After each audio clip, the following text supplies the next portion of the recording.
Bonjour à tous, au sommaire les tarifs du Ford Edge, J-10 avant le Dakar et cinéma avec Snoopy en Mercedes Classe V et les X-Men en Kia Sportage.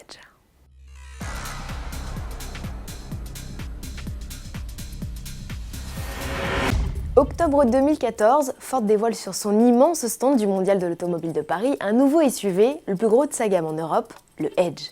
Un an après les présentations officielles, ce concurrent du Grand Cherokee ressurgit. Cette fois, il est question de tarifs et de date de commercialisation. Sauf contretemps, c'est au printemps 2016 que Ford proposera son mastodonte de 4,81 m de long. Le carnet de commandes est lui d'ores et déjà ouvert, mise à prix 42 000 €, avec le 2 litres diesel de 180 chevaux et sa boîte manuelle à 6 rapports. Comptez 48 500 € pour profiter du 2 litres TDCi biturbo de 210 chevaux et de sa boîte automatique. De série, le Edge dispose de la transmission intégrale, d'une clim automatique, d'une caméra de recul et d'un système de freinage automatique d'urgence avec détection des piétons. Une première sur ce segment. Les deux niveaux supérieurs, équipés du GPS ou encore des sièges et du volant chauffant, peuvent également recevoir des airbags de ceinture à l'arrière contre 225 €. Toit panoramique, feu à LED, caméra avant grand angle et dispositif de reconnaissance des panneaux complètent le catalogue des options. SUV toujours avec cette création originale signée Kia, pour fêter la sortie en salle le 18 mai 2016 du nouveau volet de la saga X-Men, Apocalypse, le constructeur a customisé un Sportage. Cette fois, c'est Mystique, une mutante pouvant prendre les traits de n'importe qui a inspiré les équipes de style du constructeur. Un modèle que Kia mettra en scène dans une vidéo dès le 4 janvier avec en guest son ambassadeur star, Rafael Nadal. Il y a un an déjà, souvenez-vous, le joueur s'était glissé dans la peau d'un mutant pour faire la promo du Sorrento et de l'Open d'Australie, tournoi de tennis dont Kia est partenaire.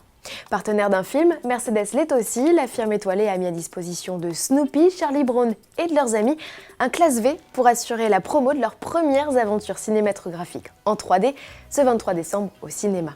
Une opération de com qui s'accompagne d'un jeu concours. Jusqu'au 27 décembre, le constructeur vous propose de gagner des places de ciné, des goodies et un séjour pour 6 à bord du Megavan, idéal pour partir à l'aventure comme Snoopy et ses amis. Pour finir du sport, dans 10 jours exactement sera donné le coup d'envoi du Dakar 2016. Les 556 concurrents engagés dans le plus grand et le plus célèbre rallye-raid du monde vont parcourir quelques 9000 km entre l'Argentine et la Bolivie. Un parcours technique, comme le détaille Stéphane Peter-Hansel, recordman du nombre de titres cette année sur l'épreuve et engagé pour la deuxième année consécutive avec Peugeot sur un 2008 DKR. Quand on revoit cette simulation de parcours, on s'aperçoit qu'on est beaucoup sur les contreforts de la Cordillère des Andes. Ça veut dire beaucoup de pistes très techniques en fait. Donc un profil de parcours différent de ce qu'on a connu ces dernières années. Pas de quoi faciliter le travail des transfuges du WRC, Mikko Hirvonen et Sébastien Loeb, dont 2016 marquera les débuts en rallye-raid. L'Alsacien a toutefois pu profiter des enseignements des cadors du team Peugeot pour bien préparer l'aventure. Rallye que compte bien remporter une nouvelle fois Nasser El Attiyah à bord de son Mini Countryman. Rendez-vous le 2 janvier à Buenos Aires pour le coup d'envoi des hostilités. À demain.